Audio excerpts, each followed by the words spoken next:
Christmas is drawing near, and it's then that we celebrate the Incarnation, when God became flesh and dwelt among us in the person of Jesus of Nazareth. I've heard Aboriginal Christians say that God camped among us. I like that expression because it's reminiscent of a campfire and a gathering place. There's warmth and friendship and safety in that image. However, for Mary, her unexpected pregnancy was anything but safe and cosy. This was a confusing, embarrassing, and downright dangerous experience for a young woman in that place and that time, first century Palestine. But let's just press pause for a minute, because the small piece of Luke's infancy narrative that we will hear this Sunday, an account of the visitation, is rather confusing if you don't know the backstory of the characters, Mary and her kinswoman Elizabeth.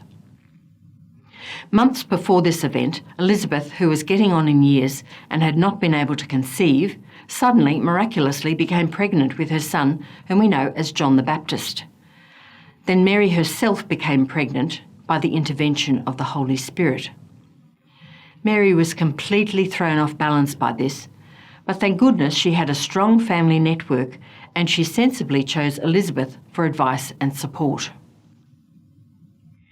The visitation story captures a joyful picture of two pregnant women sharing a special moment. But as usual with gospel stories, there are layers of meaning here. Luke's infancy narrative is rich with symbolism. It has references to the Hebrew scriptures that point to heavenly realities, and then elements that are firmly grounded in ordinary human experience. Elizabeth's experience is a reflection of the story of Rebecca in Genesis, and Mary's pregnancy is a fulfilment of the Jewish expectation for a Messiah. But let's not forget that these are human women, not angels. They both faced the 9 months of physical and psychological joys and challenges that any pregnant woman faces. When she arrived at Elizabeth's house, Mary called out a greeting, and when Elizabeth heard the greeting, her unborn child leapt for joy. In an instant, Elizabeth knew that she was witness to something wondrous.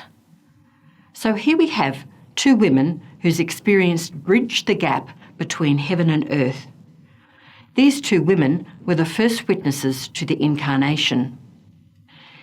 Interestingly, it was also women who were the first witnesses to the resurrection. So the beginning and the end of the earthly story of Jesus is bookended by the witness of women disciples. What does that tell you about the Christian story?